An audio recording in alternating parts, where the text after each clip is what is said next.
completely ad hoc video. I don't have a script, so let's see how this is gonna go. So, I like playing Ratropolis quite a lot, and at some point I realized that there are some records you could go for if you look at the global leaderboards. Specifically, the record I was originally aiming for was about 5,500 waves of just Ratropolis. I don't know if this run is legitimate.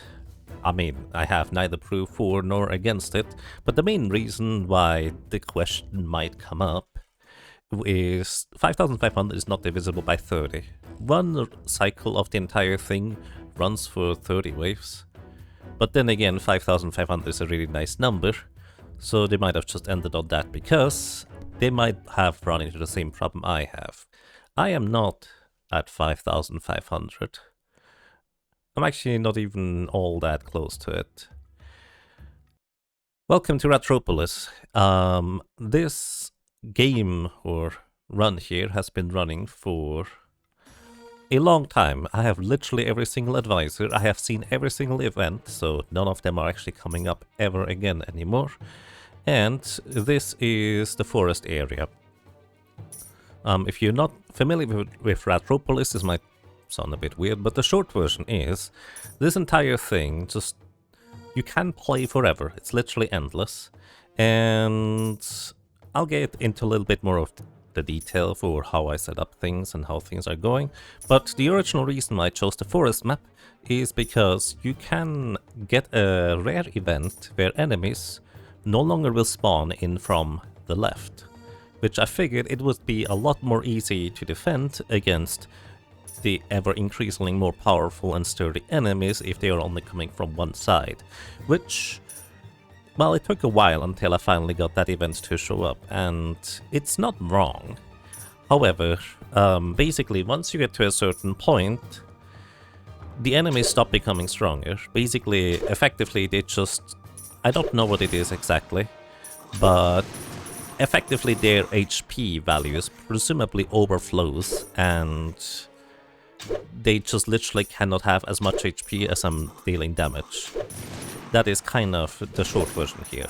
These enemies here are never even going to get close to where I am. In fact, this is even like a small fraction of the army I have accumulated so far, because if I have more here, the game is gonna get laggy, and it's already going to take a long time until I get to a really high level wave.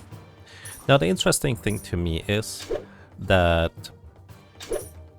at some point, enemies had so much HP, they actually rolled over to negatives. And I think they have since increased their HP beyond that a little bit further. But the funny thing is, the very first set of waves, the weakest enemies, quote-unquote, actually are the sturdiest. Anyways, let me real quick give you a tour of the base. The original idea was to have these factories. They basically reduce my redraw time to basically nothing, so when I redraw, I will just immediately be able to, well, play again whenever I want or is necessary, because as you can see, the cost for redrawing is dramatically increased. You can only have a maximum of basically 100,000 coins, and if I were to redraw via paying, well, that wouldn't quite work out for me, because it would cost way too much. Anyways, the original setup goes as follows. Basically, you just begin as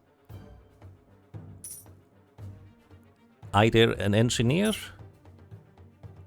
a shaman, or a warrior. It really doesn't matter which ones, because those three together are the cards that you want to have. Basically, you get from the shaman necromancers. They summon skeletons, and those skeletons just die after a certain amount of time, which is good, because the warrior has a card that if an ally dies, they gain strength. Then the engineer has the ability to create reuse cards, and reuse allows you to use a certain skill multiple times. One upgraded reuse plays the next skill card 3 times, and then the next one times 3, 9 times, and then the next one even more. Basically, it goes into absolutely ridiculous territories, and you can use skill cards to a pretty crazy extent. Divination is used in order to reduce the cost of the cards, because you would also have to pay all the cost of these reuse cards. And effectively, this allows you to stack up basically infinite damage.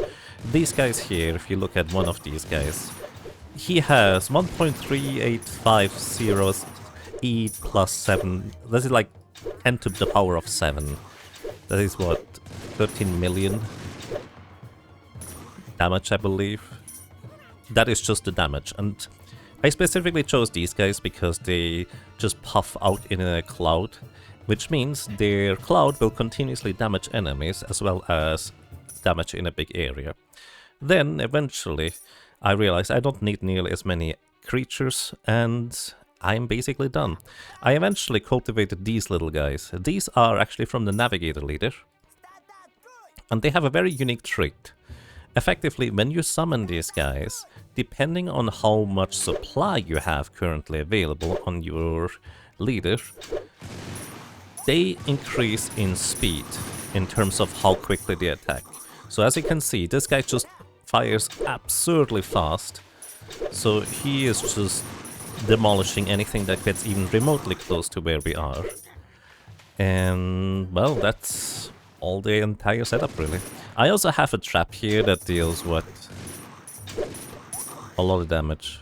241 million. I tried to get the trap to a certain point where it would one-shot any enemy, so I could just dismiss my entire army.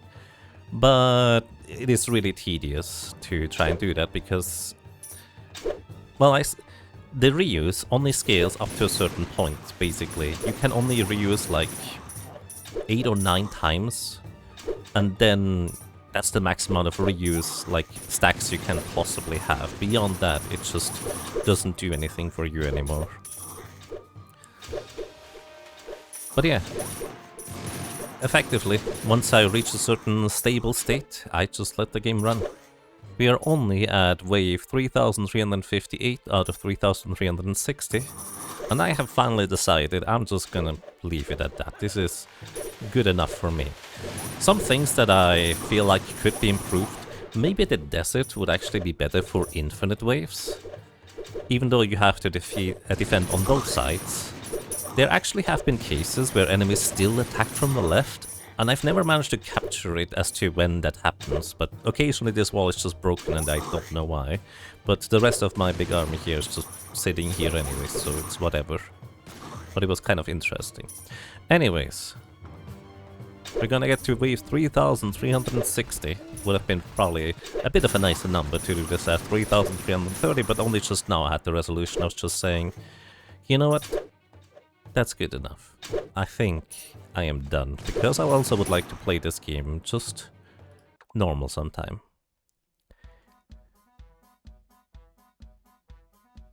So yeah, basically enemies just don't scale infinitely, they eventually overflow their health, and at some point it's just a waiting game.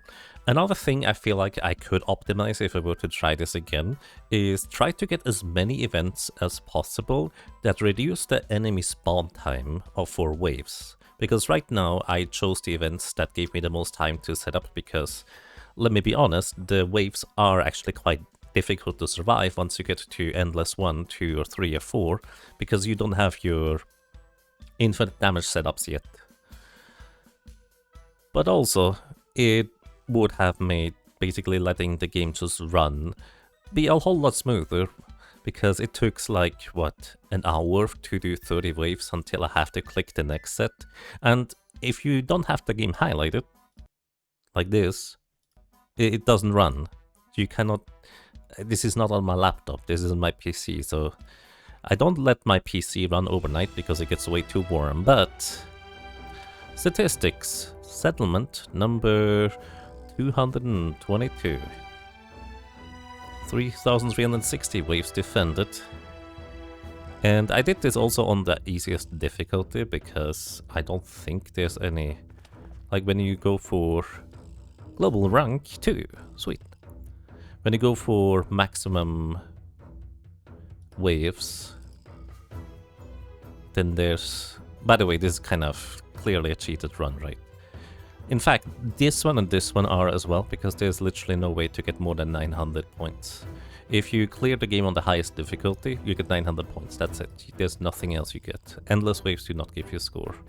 So this is also kind of why I'm wondering whether the top thingy here is necessarily legitimate because of the divide by 30. But I have no proof against it. I just have proof that other scores are clearly cheated. Anyways, it's good enough for me. And I don't know what I'm else gonna do with this video, so I wish you a nice day. Bye-bye. Wait, I was streaming. I pressed the stream button instead of the record button. Good job, Jäger. Oh well, I can export this still. RIP.